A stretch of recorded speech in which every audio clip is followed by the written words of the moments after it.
Bismillahirrahmanirrahim. Assalamualaikum warahmatullahi wabarakatuh. Alhamdulillahi rabbil alamin, hamdas syakirin, hamdan na'imin, hamdan yuwafi ni'amahu wa yukafi mazidah. Ya Rabbana lakal hamdu kama yanbaghi li jalali wajhikal karim wa 'azimi sultanik. Radina billahi rabba wa bil islami dina wa bi Muhammadin nabiyyan wa rasula. Ashhadu an la ilaha illallah wahdahu la syarika lah wa ashhadu anna Muhammadan abduhu wa rasuluh arsalahu bil huda wa dinil haqq liyudhhirahu 'ala ad-dini kullih wa kafa billahi shahida. Allahumma salli ala Muhammad wa ala ali Muhammad birahmatika ya arhamar rahimin. Amma ba'du. Bapak-bapak dan ibu-ibu, saudara-saudara, ikhwan dan akhwat, jamaah kajian Ahad pagi di Masjid Agung Karanganyar yang dirahmati oleh Allah Subhanahu wa taala, para pendengar Ishkarima FM, juga RDS FM, dan juga kemudian radio-radio yang lain, Suwiba maupun yang lain yang diperdengarkan di dalam acara ini. Mudah-mudahan Allah senantiasa merahmati kita lantaran ilmu yang kita peroleh ini. Hadirin yang dirahmati oleh Allah Subhanahu wa taala, marilah kita manfaatkan kesempatan yang baik ini untuk membahas ayatnya Allah Subhanahu wa taala. Setelah kita menyelesaikan tafsir surat Al-Qasas, kali ini kita akan beranjak untuk belajar dari kitab Allah ini, mengambil surat Al-Ahzab ayat ke-1 sampai ke-4. Ada yang bertanya, kenapa surat Al-Ahzab ini kita pilih pembahasannya untuk kita dewasa ini, ya, setelah kita menyelesaikan surat Al-Qasas. Hadirin yang dirahmati oleh Allah Subhanahu wa taala, pada surat Al-Ahzab ini Allah mengkisahkan tentang peristiwa perang Ahzab, di mana perang Ahzab ini Rasul mendapatkan ujian yang sangat berat, dikeroyok, diserbu oleh pasukan koalisi dari orang-orang kafir Quraisy, ditambah kekuatan dari kafir Romawi, ditambah dari orang-orang Arab atau kabilah Arab yang digalang oleh kafir Quraisy, ditambah juga oleh kekuatan Yahudi yang ada di dalam kota Madinah, ditambah pula para munafikin yang berkhianat kepada agama ini. Mereka bersekutu untuk melakukan kejahatan kepada Nabi dan para sahabat. Nah, hal ini kita pilih untuk menjadi gambaran bagi kita semua bahwa bisa jadi pada era modern kita ini akan ada perang yang semisal itu, ya, yang kemudian dikenal dengan nama perang Ahzab modern. Seperti yang kita dapati, kita menemukan saudara kita yang ada di Afghanistan misalkan tahun 2002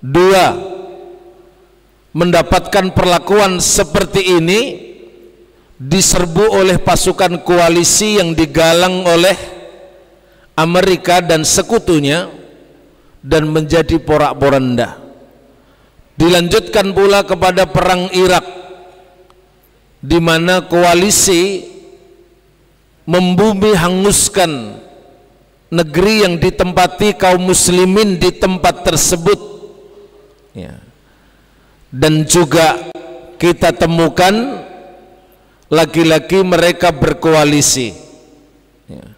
Kita juga temukan perang sekarang ini yang terjadi di Syria, juga koalisi antara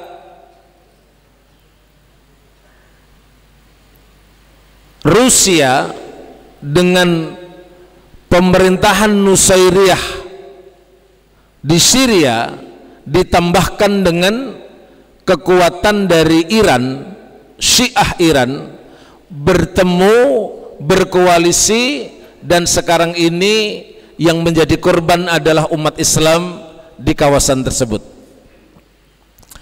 Ini adalah yang besar yang terlihat di berbagai tempat.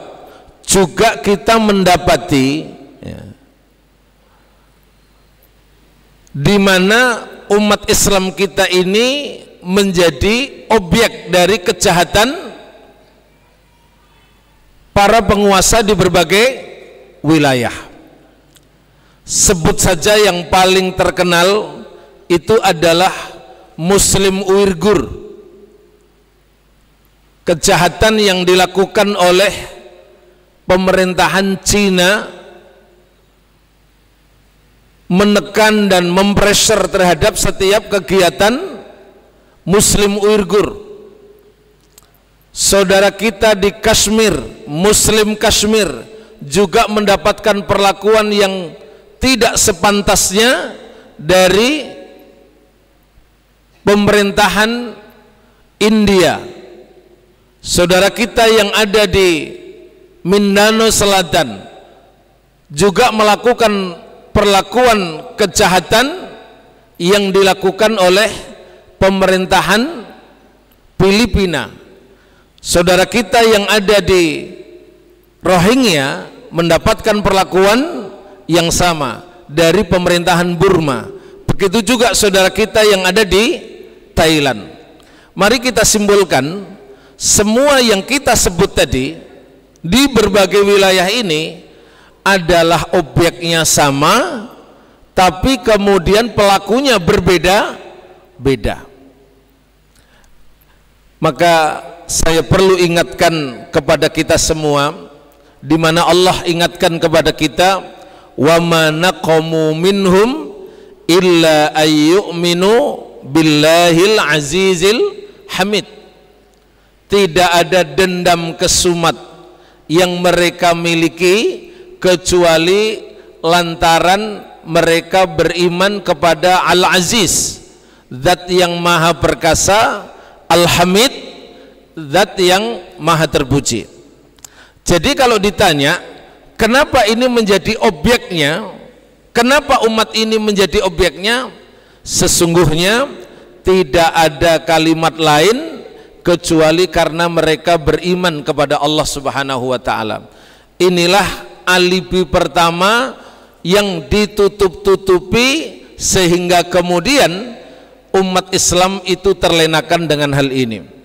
Hadirin yang dirahmati oleh Allah Subhanahu wa ta'ala, kenapa perang Ahzab ini, perang Ahzab modern ini kita ingatkan dengan bertumpu kepada surat Al-Ahzab ayat 1-4 yang akan kita bahas. Salah satu nasihatnya adalah karena sahabat Nabi Amr bin As radhiyallahu an, seusai menaklukkan Mesir, beliau mengingatkan kepada kaum muslimin 1400 tahun yang lalu. Beliau ingatkan kaum muslimin seraya mengatakan, wa'lamu annakum fi ribatin ila yaumil qiyamah. Ketahuilah saudaraku, kalian harus tetap siaga sampai hari kiamat. Kenapa mesti siaga? Likasratil a'da'i haulakum, karena begitu banyak musuh yang ada di sekitar kalian. Wa tasawwufi qulubihim ilaikum, dan begitu besar ambisinya mereka, keinginan mereka terhadap negeri-negeri kalian dan terhadap kaum muslimin ini dan terhadap negeri-negeri kalian ini. Litasawwufi qulubihim ilaikum wa ila darikum. Dan ternyata kalimat itu masih sangat relevan di masa modern kita dewasa ini. Hadirin yang dirahmati oleh Allah Subhanahu wa taala, beberapa waktu yang lalu kita mendengar pembunuhan Qasim Sulaimaniyah, seorang jenderal Syiah dari Iran yang selama ini menjadi arsitek perang di Timur Tengah. Sudah diakui bahwa yang melakukan itu adalah Amerika. Bagaimana mereka ini berseteru, dan apa yang akan terjadi di masa mendatang bila kemudian keadaan ini berlanjut terus. Hadirin yang dirahmati oleh Allah Subhanahu wa taala, untuk mengomentari itu saya akan ingatkan kita semua dengan surat Al-Hasyr ayat ke-14. Surat Al-Hasyr ayat ke-14 ini Allah firmankan kepada kita, sejatinya di antara mereka ini berpecah belah. Sejatinya mereka ini adalah berpecah belah. Terlihatnya bersatu tapi berpecah belah. La yuqatilunakum jami'an illa fi quram muhassanatin aw min wara'i judur. Tidaklah mereka memerangi kalian semuanya kecuali mereka berada di dalam benteng yang sangat kokoh, ya. Tidak berani head to head. Au miwara ijudur, atau berada di balik-balik tembok. Mungkin ada kesamaannya atau tidak. Yang jelas sekarang ini wujud nyata dari persiapan mereka ini adalah membuat tembok rasis yang membentang, yang membatasi antara penduduk Palestina dengan kaum Yahudi. Apakah ini termasuk pengulangan sejarah? Wallahu a'lam bissawab. Tapi Al-Quran telah mengingatkan, dulu mereka ini tidak memerangi kalian, tidak berperang kepada kalian, kecuali berada di balik-balik tembok.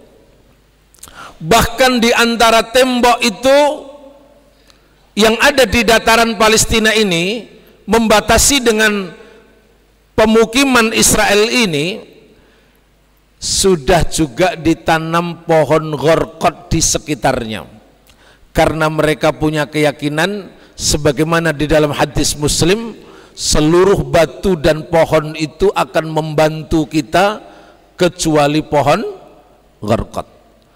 Hadirin yang dirahmati oleh Allah Subhanahu wa taala, itulah kenyataan yang bisa jadi mereka sudah mempersiapkan semua ini dengan seksama. Ya. Tahsabuhum jami'an wa qulubuhum syatta. Kamu sangka di antara mereka ini bersatu, tapi sejatinya hati mereka ini berpecah dengan kepentingan masing-masing, keinginan masing-masing. Maka antara Jenderal Qasim tadi dengan Amerika itu bisa bersekutu dalam kasus Irak dan juga di kasus-kasus yang lain, tapi ternyata mereka kemudian menghabisi dengan yang lainnya. Perlu diingatkan kepada kita, jangan terjebak dengan sandiwara ini, karena ini bisa jadi memperdaya kepada kita semua. Hadirin yang dirahmati oleh Allah Subhanahu wa taala, mari kita lihat pada perang kolonialisme pertama dahulu, kita ketemu dengan salibis Yahudi dan komunis, ya, salibis Yahudi dan komunis, head to head, berhadapan langsung dengan kaum muslimin. Nah, bagaimana nantinya belajar dari surat Ali Imran ayat ke-118, maka kira-kira akan dipetakan perlawanan itu seperti dalam diagram ini. Pada perang salib baru jilid ketiga, bisa jadi ya, kaum muslimin berada di blok yang satunya lagi, sementara pihak lain, pihak kekafiran berada di blok yang lainnya. Siapa saja yang disebutkan berada di dalam blok ini, mendasari pada paham ini diambil dari surat Ali Imran ayat ke-118, ya ayyuhalladzina amanu la tattakhidu bitanatam min dunikum. Wahai orang-orang beriman, janganlah kalian mengambil kepercayaan untuk kalian itu dari selain kalian. Min dunikum. Siapakah selain kalian ini? Dalam tafsir Ibnu Katsir kita telah diingatkan, selain kita itu setidaknya ada 5. Pokoknya itu ada 5. Yang pertama itu Yahudi, yang kedua itu salibis atau Nasrani. 2 kelompok ini yang setiap hari kita minta perlindungan dijauhkan dari jalan mereka sebanyak 17 kali. Ihdinas siratal mustaqim siratal ladzina an'amta alaihim ghairil maghdubi alaihim waladdallin.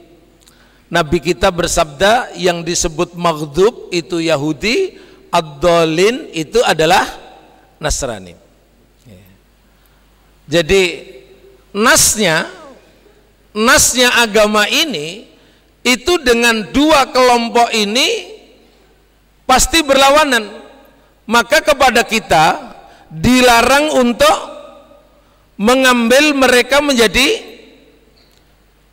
loyalis di antara kita. Kita berikan kepercayaan dan dukungan penuh kepada mereka, dan ini dilarang oleh banyak ayat Al-Quran. Yang paling fenomenal tentu surat Al-Maidah ayat 51. Ya ayyuhalladzina amanu la tattakhidul yahuda wan nasara auliya. Lalu siapa lagi? Yang ketiga adalah orang musyrik. Lalu siapa lagi? orang kafir secara umum yang keempat itu. Nah, masuk di dalam kelompok ini bisa jadi komunis, bisa jadi ateis, dan kelompok-kelompok ini yang bisa jadi akan bermain di masa mendatang.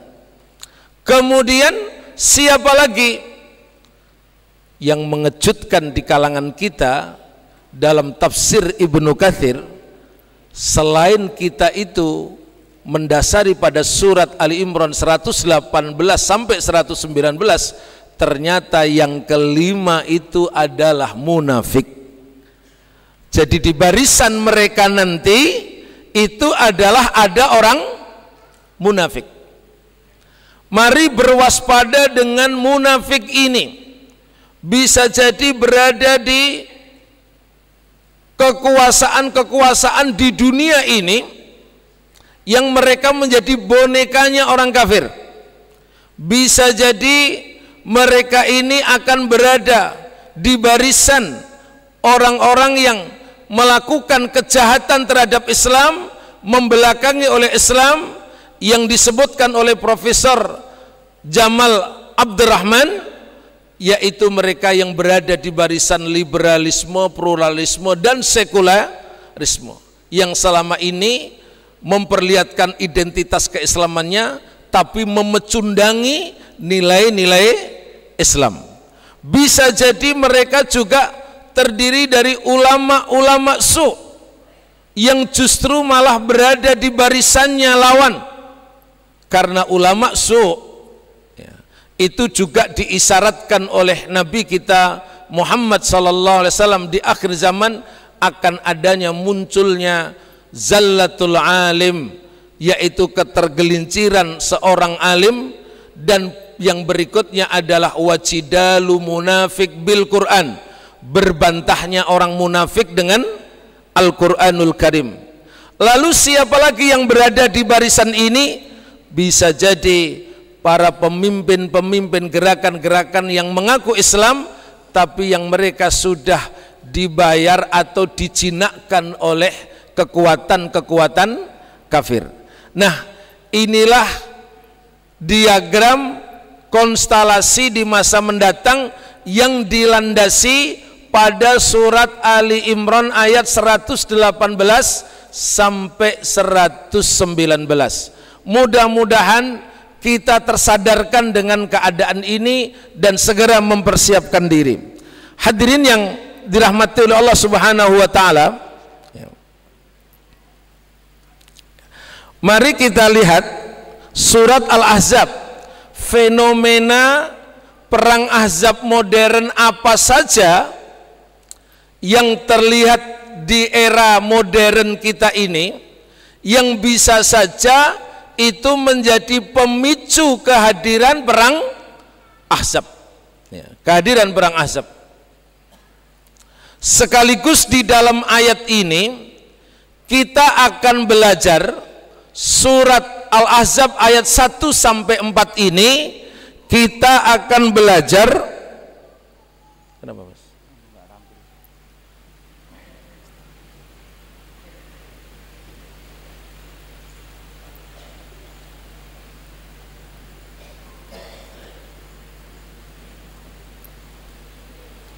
Sudah.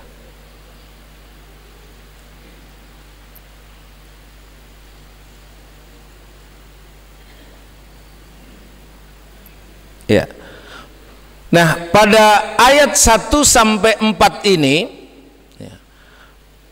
Allah Subhanahu wa taala memberikan isyarat-isyarat bagaimana tangga meraih kemenangan pada peristiwa Ahzab, di mana beberapa langkah ini nantinya menjadi modal kita untuk meraih kemenangan pada perang Ahzab modern di masa mendatang. Sebagaimana itu juga diberikan kepada sahabat-sahabat Nabi, diberikan kepada Nabi dan sahabat Nabi, hingga pada perang Ahzab modern ini mereka bisa memperoleh kemenangan yang sesungguhnya. walaupun mereka dikeroyok, walaupun mereka dilakukan perang koalisi, mereka memperoleh kemenangan yang sesungguhnya. Hadirin yang dirahmati oleh Allah Subhanahu wa taala, pada ayat yang pertama, kedua, dan ketiga dari surat Al-Ahzab, sesungguhnya ada 4 kesimpulan besar yang menjadi modal kita untuk memperoleh kemenangan. Apa saja itu? Yang pertama adalah kita menjadi kelompok manusia yang mau membela, memuliakan Nabi kita Muhammad sallallahu alaihi wasallam. Itu diwakili dari kalimat ya ayyuhan nabi. Lalu penopang yang kedua adalah ittaqillah, yaitu berupa ketakwaan yang kita kuatkan di dalam hati kita ini, sesungguhnya menjadi modal besar untuk memperoleh kemenangan. Lalu yang ketiga adalah dengan cara tidak mau mentaati orang kafir dan orang munafik. Di sini disebut wala tuti'il kafirina wal munafikin, jangan mengikuti alur, jangan mengikuti jalan pikirannya orang kafir maupun orang munafik. Jangan mengikuti kemauan mereka, bahkan jangan mengikuti programnya mereka.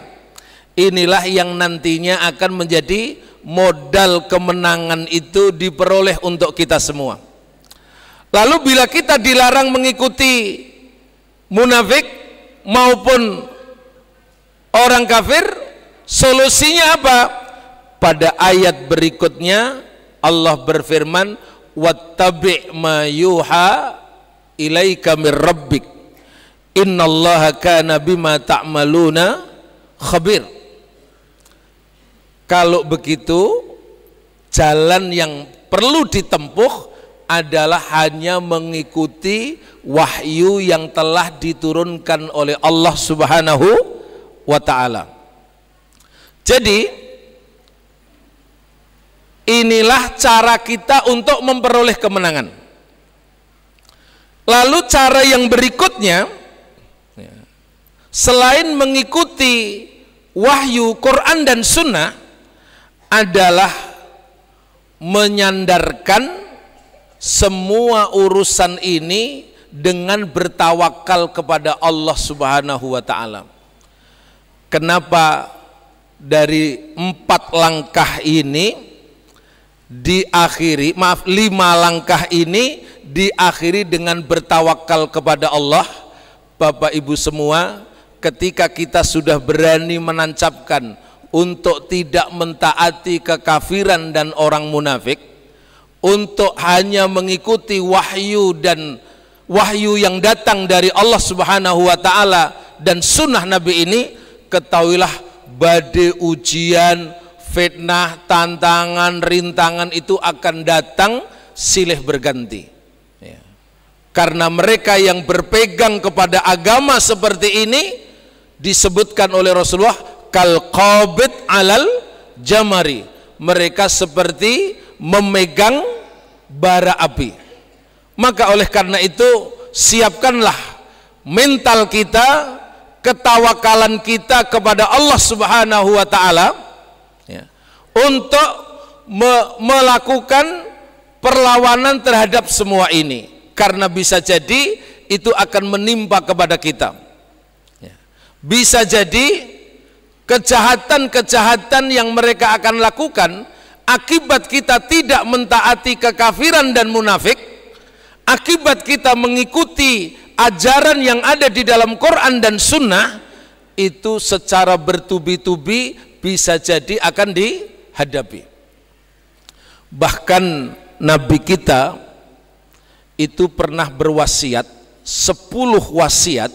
Itu wasiat yang pertama itu tentang bagaimana mental kita itu menghadapi risiko akibat tidak mau taat dengan orang kafir maupun orang munafik, akibat dari kita mengikuti wahyu Quran dan sunnah. Kata Nabi dalam 10 wasiat itu, wasiat yang pertama saja beliau ingatkan, la tusyrik billah, jangan Anda kemudian menyekutukan Allah, fa in kutilta au khurikta, biarpun Anda harus berhadapan dibunuh ataupun khurikta dibakar. Jadi risikonya itu Bapak Ibu semua, kenapa kita harus bertawakal, menyandarkan sepenuhnya kepada Allah dan teguh di atas jalan ini, karena risikonya begitu besar. Oleh Nabi disebut kalau tidak dibunuh bisa jadi dibakar. Bahkan risiko yang lain yang bisa diterima sebagaimana yang disebut di dalam surat Al-Anfal itu adalah risiko mungkin liusbituka, dipenjarakan, au yaktuluka, ataupun dibunuh. Bisa dilihat Bapak Ibu dalam surat Al-Anfal ayat ke-30. Atau yang ketiga adalah diusir, ya, diusir. Nah, apakah ini semua akan kita hadapi? Ya. Kira-kira jawabannya apa, Pak? Apakah ini semua akan kita hadapi? Wallahu a'lam bissawab. Ya. Yang jelas kita tidak menginginkan itu, tidak menghendaki adanya risiko itu. Tapi perlu diingat, ketika Nabi menegakkan kebenaran itu, maka yang diperoleh itu ancaman-ancaman itu, Pak. Wa idh yamkuru bikal ladzina kafaru liyusbituka aw yaqtuluka aw yukhrijuk. Ketika Nabi itu diperdaya oleh lawan-lawannya, maka khitab di dalam ayat ini, Al-Anfal ayat ke-30 ini, khitab atau yang diajak bicara itu langsung oleh Allah itu adalah Rasulullah, yaitu ditujukan kepada Rasulullah. Rasulullah yang sempurna itu banyak risiko yang harus dihadapi. Bagaimana dengan perjuangan kita ini yang banyak centang perenangnya dan banyak kekurangannya? Bisa jadi kita akan mengalami semua itu. Bisa jadi kita akan berhadapan dengan hal-hal itu. Tapi kita memohon perlindungan kepada Allah dengan cara bagaimana?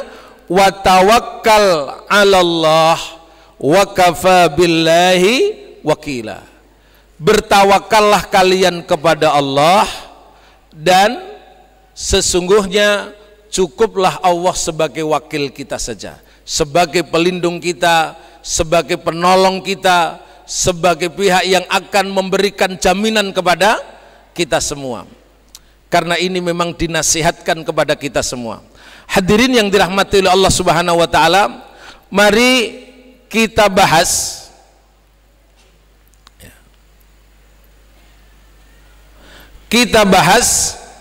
pada ayat pertama dari surat Al-Kahf, surat Al-Ahzab.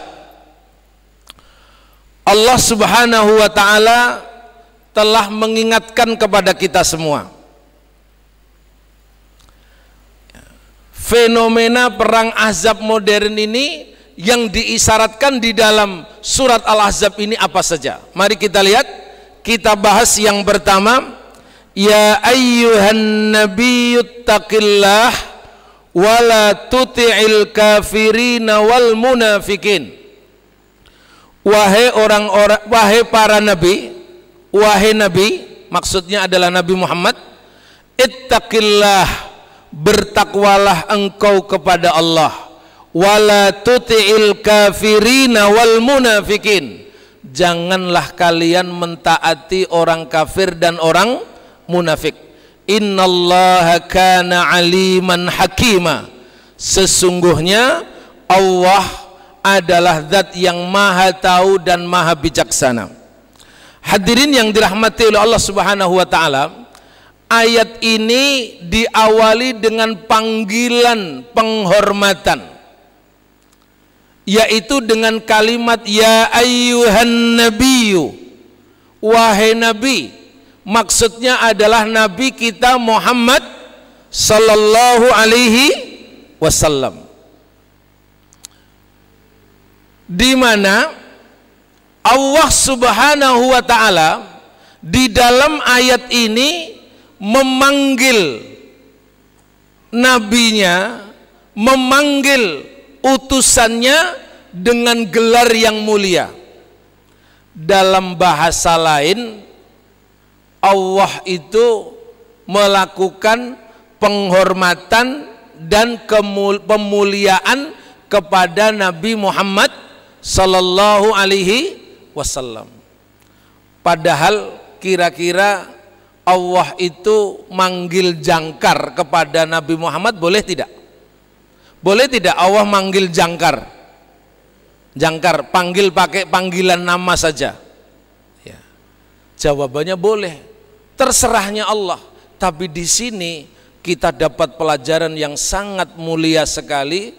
Ternyata selalunya setiap memanggil utusannya itu dengan kata-kata ya ayyuhan nabi.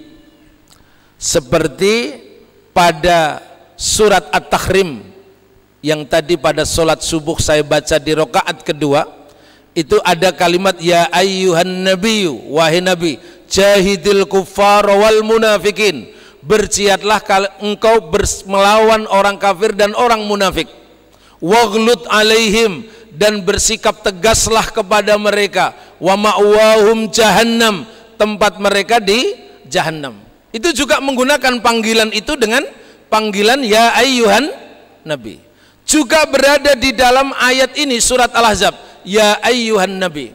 Dalam terminologi tafsir itu dikenal dengan takrim wa tasyrif, pemberian pemuliaan, kemuliaan dan penghormatan kepada Nabi Muhammad sallallahu alaihi wasallam. Setidaknya ada 2 kali disebut Nabi Muhammad sallallahu alaihi wasallam ini dengan kata Muhammad, 2 kali. Tapi setelah itu dibarengi dengan kalimat Rasulullah.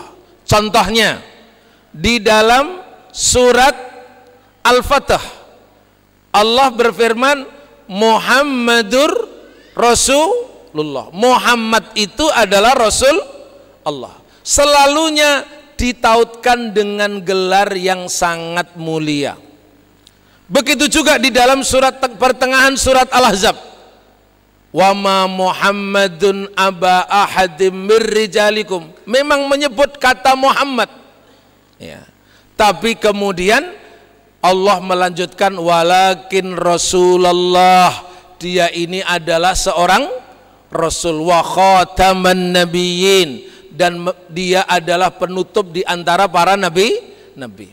Nah, berdasarkan pada ayat-ayat ini, maka mutlak kepada seorang mukmin bila pengen meraih tangga kemenangan pada perang Ahzab modern di masa mendatang, hendaklah dari sekarang, dari sedini kita ini untuk senantiasa melakukan pemuliaan dan penghormatan kepada Nabi kita Muhammad sallallahu alaihi wasallam. Jangan menghinakannya, jangan melecehkannya, jangan kemudian menistakannya, karena ini menjadi malapetaka bagi kita. Sesungguhnya penghinaan, penistaan, kejahatan, pelecehan maupun kemudian memperolok itu adalah perilakunya orang kafir. Tapi anehnya di zaman kita ini fenomenanya ada saja orang-orang yang mulai melecehkan Nabi kita Muhammad sallallahu alaihi wasallam. Ada orang yang membanding-bandingkan dengan bapaknya, bahwa bapaknya lah yang paling berperan di abad modern ini, seolah Nabi Muhammad itu tidak ada perannya. Ada yang kemudian melecehkan, tidak ada keistimewaan saat kelahirannya Nabi Muhammad sallallahu alaihi wasallam. Bahkan kemudian dipersoalkan pernikahannya dengan seorang wanita yang masih belia, yaitu Sayyidina Aisyah radhiyallahu anha, dan sederetan penghinaan-penghinaan yang lain, penistaan-penistaan yang lain. Ingatlah, itu adalah fenomena perang Ahzab modern sedang mengarah menuju kita semua. Jangan berada di barisan itu, barisan orang yang membela penista Rasulullah. Jangan berada di barisan orang yang melakukan kejahatan dan memperolok Nabi kita Muhammad sallallahu alaihi wasallam. Mari kita bahas. Kita mulai dari surat An-Nur ayat ke-63. Surat An-Nur ayat ke-63. A'udzu billahi minasyaitonir rajim. La taj'alu du'a ar-rasuli bainakum kadu'ai ba'dikum ba'da. Janganlah engkau jadikan panggilan kepada Rasul itu seperti panggilanmu kepada sebagian yang lainnya. Ya, sebagian yang lain.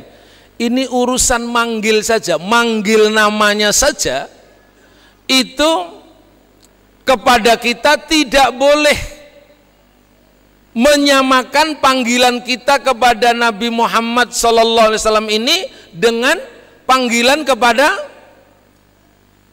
saudara kita yang lainnya di antara kita. Kalau tabiatnya di Jawa ini, misalkan ada teman kita namanya Muhammad, panggilannya Mat, ya. Namanya Painem, panggilannya Nem, gitu ya. Nah, untuk Nabi Muhammad menyingkat seperti ini itu dilarang, ya, dilarang. Harus berupaya dalam rangka memuliakan Nabi Muhammad, ya, berada di barisan kebenaran ini, mesti kita memberikan panggilan itu yang lengkap. Setidaknya membawakan dengan kalimat sallallahu alaihi wasallam. Setidaknya kita mengungkapkan Nabi Muhammad Rasulullah sallallahu alaihi wasallam. Ya. Jadi kelengkapan ini sebagai bentuk penghormatan. Bagaimana kita tidak menghormati sementara Allah Zat yang maha segalanya itu menghormati kepada nabinya dengan memanggilnya dengan panggilan yang gelar yang dia miliki, yaitu seorang nabi. Ya ayyuhan nabi. Ya. Qad ya'lamullahu alladhina yatasallaluna minkum liwada. Allah mengetahui, ya, Allah itu mengetahui, ya, siapa di antara kalian yang melakukan perilaku belirit. Ngertos belirit, Bu? Belirit itu dalam halakoh bersama Rasulullah, itu kemudian dia pelan-pelan mendekati pintu terus ucul, itu namanya apa ini? Belirit. Nah, seperti itu ketika Rasul mengadakan majelis itu tidak boleh.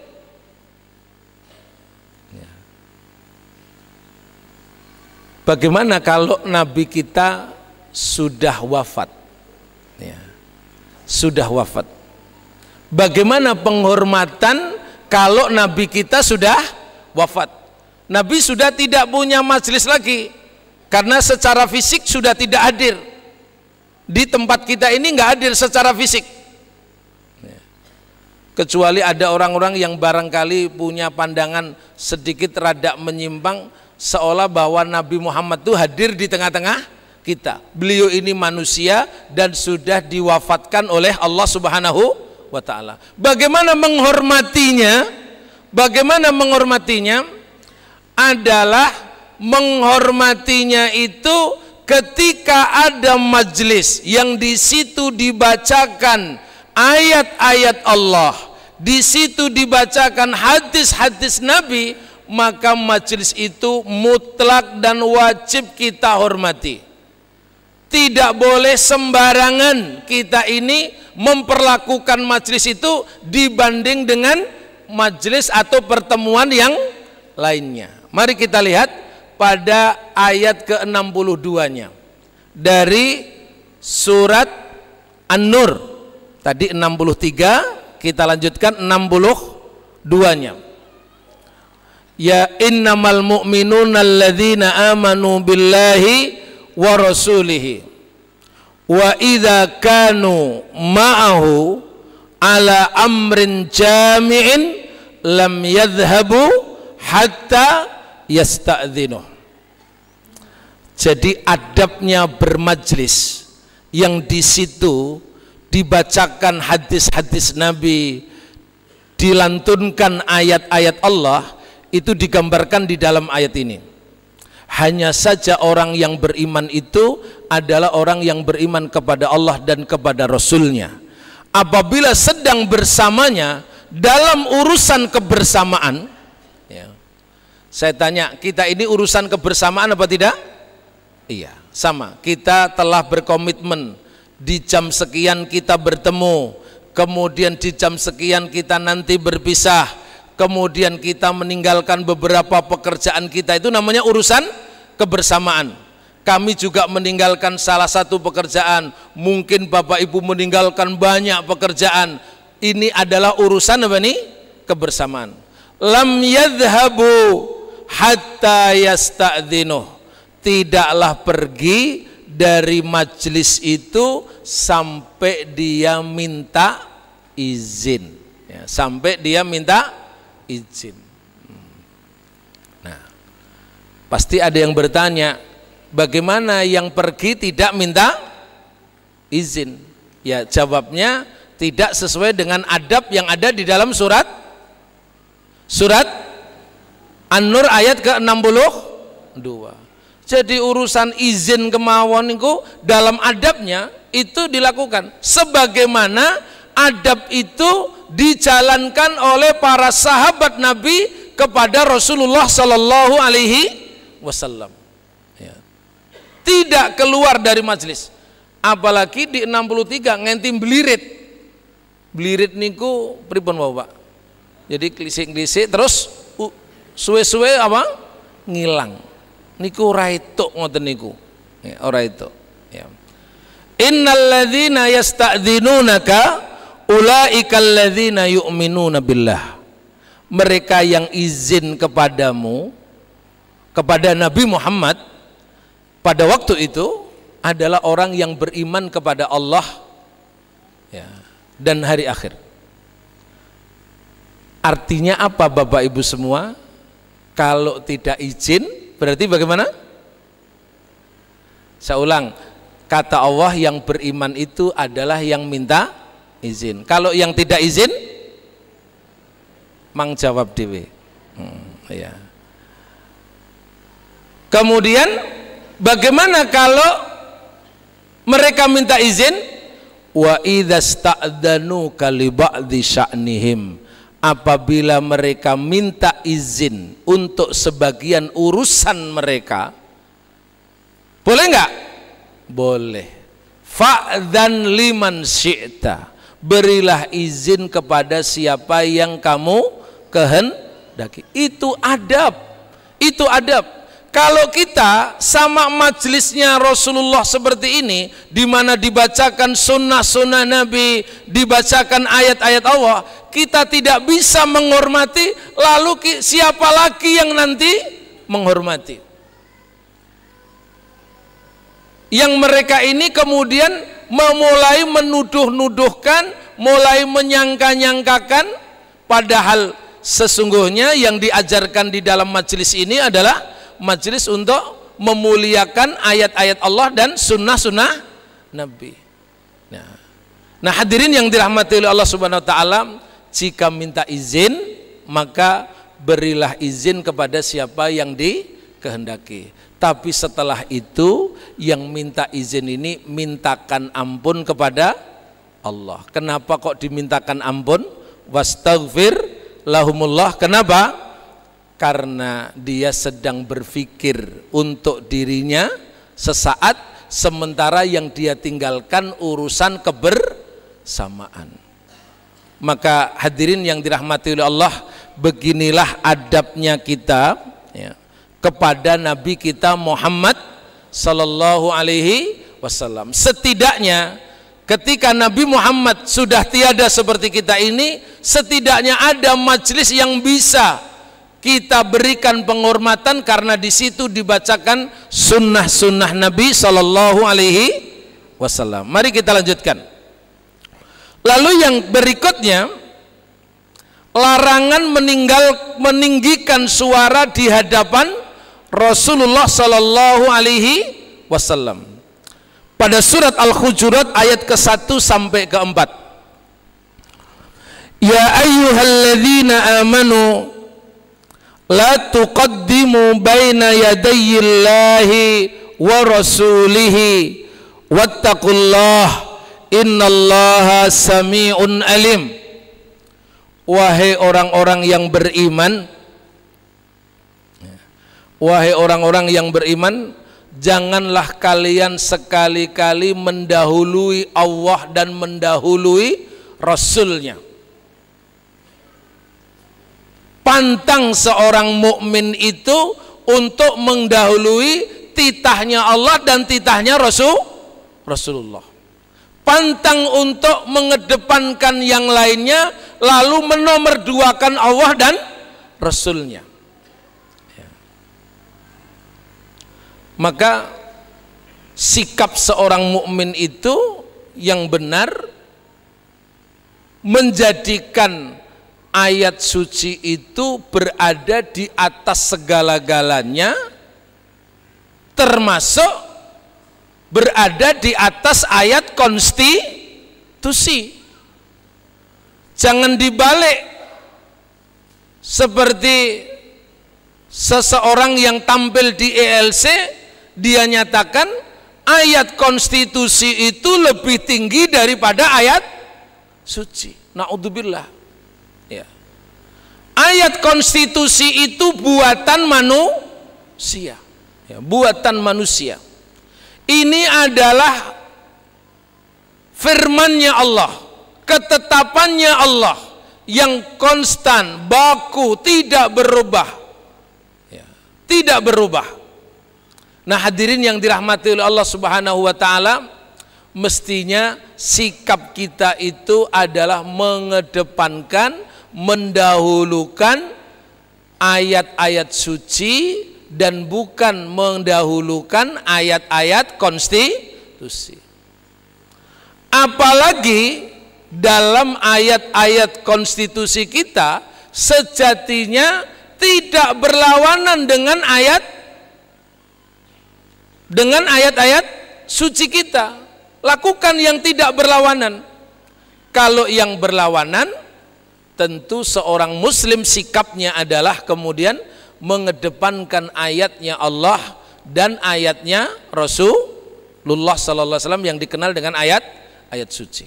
Nah, kemudian hadirin yang dirahmati oleh Allah Subhanahu wa taala, termasuk di antara adabnya dalam hal ini, ketika seseorang sedang berdebat, seseorang sedang bermujadalah, beradu argumen, lalu kita dibacakan ayat Allah, dibacakan sunnah Nabi, maka jangan sekali-kali mencilak-cilak, melawan-lawan, melotot matanya dalam rangka melawan terhadap ayat-ayat Allah dan sunnah-sunnah Nabi-Nya.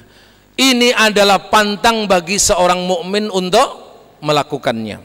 Berikutnya adalah ya ayyuhalladzina amanu la tarfa'u aswatakum fauqa sautin nabi, ya. wahai orang-orang yang beriman, janganlah kalian meninggikan suara seperti halnya suaramu kepada sebagian yang lainnya. Jangan engkau meninggikan suara kepada Nabi Muhammad sebagaimana engkau meninggikan suara itu kepada yang lainnya. Nah, sampai sahabat Nabi Umar bin Khattab yang terkenal lantang, ya, kemudian bahasanya tegas, kemudian keras, itu ketika berhadapan kepada Nabi, ketika berbicara kepada Nabi, itu selalu kemudian suaranya diturunkan volumenya sampai berbunyi klisik-klisik, ya. Kalau dalam bahasa kita ini klisik-klisik, jadi tidak lantang tapi kemudian klisik-klisik. Nah, ini ada bentuk penghormatan, ya, bentuk penghormatan yang luar biasa. Padahal beliau ini adalah mertuanya, tapi nggak apa-apa. Tapi inilah cara menghormati Nabi Muhammad Sallallahu Alaihi Wasallam. Kenapa demikian? Bisa jadi lantaran perilakumu yang mengeraskan suara, meninggikan suara di hadapan Rasul ini, antakhbata a'malukum, amal-amal kalian akan sia-sia, wa antum la tash'urun, kalian tidak merasa. Jadi jangan meninggikan suara di antara kalian kepada Nabi itu seperti suara kalian kepada yang lainnya. Hadirin yang dirahmati oleh Allah Subhanahu wa taala, bagaimana sifat-sifat mulia pada Nabi kita Muhammad Rasulullah Sallallahu Alaihi Wasallam. Ya, biasakan kalau menyebut atau menulis kalimat Rasulullah itu jangan sekedar pakai SAW, tapi ditambahkan dengan kalimat yang lengkap, Sallallahu Alaihi Wasallam, karena itu bentuk daripada doa. Bagaimana sifat-sifat mulianya itu, perhatiannya kepada kita ini seperti apa toh? Diabadikan di dalam surat At-Taubah ayat ke-128.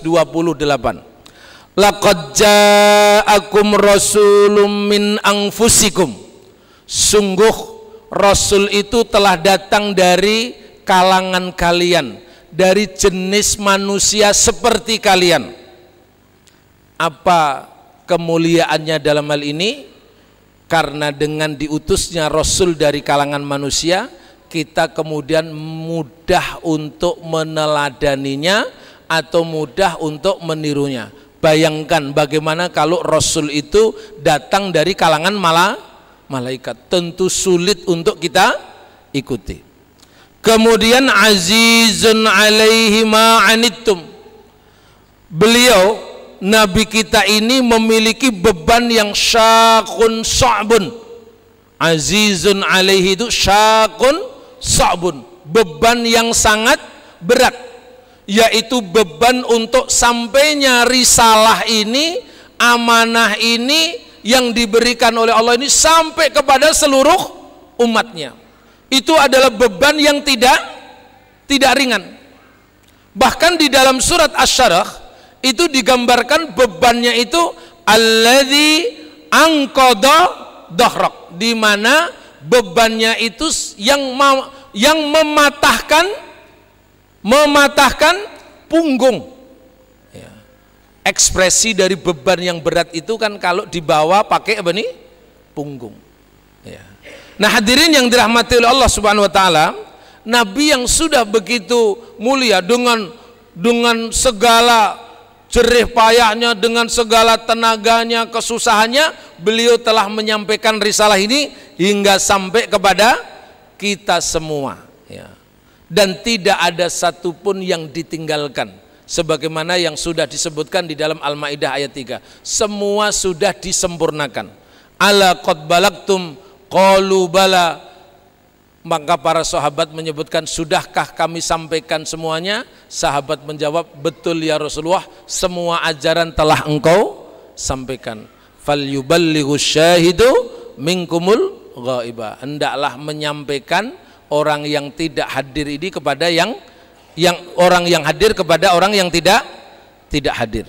Hadirin yang dirahmati oleh Allah Subhanahu wa taala, beliau juga memiliki hasrat yang sangat kuat kepada orang-orang mukmin, memiliki jiwa yang lembut dan memiliki jiwa yang kasih sayang kepada orang-orang mukmin. Itu adalah sifat Nabi kita Muhammad sallallahu alaihi wasallam. Dapat kita ambil salah satu bentuk kesayangan beliau, kasih sayang beliau kepada kita, itu diabadikan di dalam hadis yang diriwayatkan Abu Hurairah ini. Ya. An Abi Hurairah anna Rasulullah sallallahu alaihi wasallam atal maqbarata. Ya. Jadi hadis ini akan menggambarkan bagaimana kerinduan Nabi Muhammad itu terhadap kita ini. Apalah kita ini ya, yang tidak punya amal yang baik tapi dirindukan oleh siapa? Rasulullah sallallahu alaihi wasallam. Sampai beliau mendatangi kuburan, lalu setelah mendatangi kuburan beliau mengatakan, Assalamualaikum ya ahlad diyar wa inna bikum insyaallahu lahiqun. Keselamatan untuk kalian wahai penduduk kuburan ini, sesungguhnya kami nanti akan bertemu dengan kalian. Dari hadis ini juga dapat ditarik kesimpulan, sebaiknya seyogyanya kuburan orang muslim itu disendirikan, jangan dicampur dengan kuburan orang lain. Kuburan orang sholat itu disendirikan, kuburan orang Islam itu disendirikan. Nah, hadirin yang dirahmati oleh Allah Subhanahu wa taala, setelah beliau berkunjung ke kuburan itu, beliau kemudian bersabda, waditu, pada riwayat lain lawaditu, benar-benar aku berada pada puncak kerinduan. Saat ini sedang aku berada pada puncak kerinduan. Anna qad ra'aina ikhwanuna, kami seolah sudah melihat saudara-saudaraku. Qalu, para sahabat itu berkata, awalasna ikhwanuna, bukankah kami ini saudaramu ya Rasulullah? Ya. Bukankah kami itu ikhwanmu ya Rasulullah, saudara-saudaramu ya Rasulullah? Maka Nabi menjawab, bal antum ashabi, kalian itu adalah sahabatku. Lalu siapa yang disebut ikhwan, siapa yang disebut saudaranya Rasulullah itu? Maka Nabi mengatakan, wa ikhwani, sedangkan saudaraku itu adalah alladzi lam ya'tu ba'du, mereka yang belum datang sampai aku wafat, itu belum beriman. Alias dalam hadis lain disebutkan siapa? Mereka yang orang-orang yang beriman walaupun tidak bertemu dengan aku. Luar biasa, kayaknya itulah yang dimaksud oleh siapa? Nabi Muhammad sallallahu alaihi wasallam. Kitalah orang-orang yang dimaksud, dan jangan diabaikan. Bahkan Nabi menjanjikan, beliau dalam suatu hadis tidak masuk ke dalam surga sampai menunggu sahabat-sahabatnya, ikhwan-ikhwannya itu masuk ke dalam surga. Luar biasa. Maka hadirin yang dirahmati oleh Allah, inilah cara kita untuk membangun kemenangan pada perang Ahzab. Mulailah kita melakukan pembelaan kepada Nabi Muhammad sallallahu alaihi wasallam, bela ajaran-ajarannya, bela sunnah-sunnahnya, perteguh dengan eksistensinya Nabi Muhammad sallallahu alaihi wasallam. Mudah-mudahan kelak kita menjadi barisan kemenangan sebagaimana pada perang Ahzab di masa yang lampau. Jangan ikuti kelompok manusia yang menghinakan dan menistakan Nabi Muhammad sallallahu alaihi wasallam. Terima kasih bapak-bapak dan ibu-ibu, baru 1 dari 5 ya, baru 1 dari 5 penopang kemenangan pada perang Ahzab modern ini yang kita bahas. Insya Allah kita lanjutkan pada kesempatan yang lain. Mudah-mudahan Allah memberkahi atas pertemuan kita ini. Wa akhiru da'wana alhamdulillahi rabbil alamin. Wassalamualaikum warahmatullahi wabarakatuh.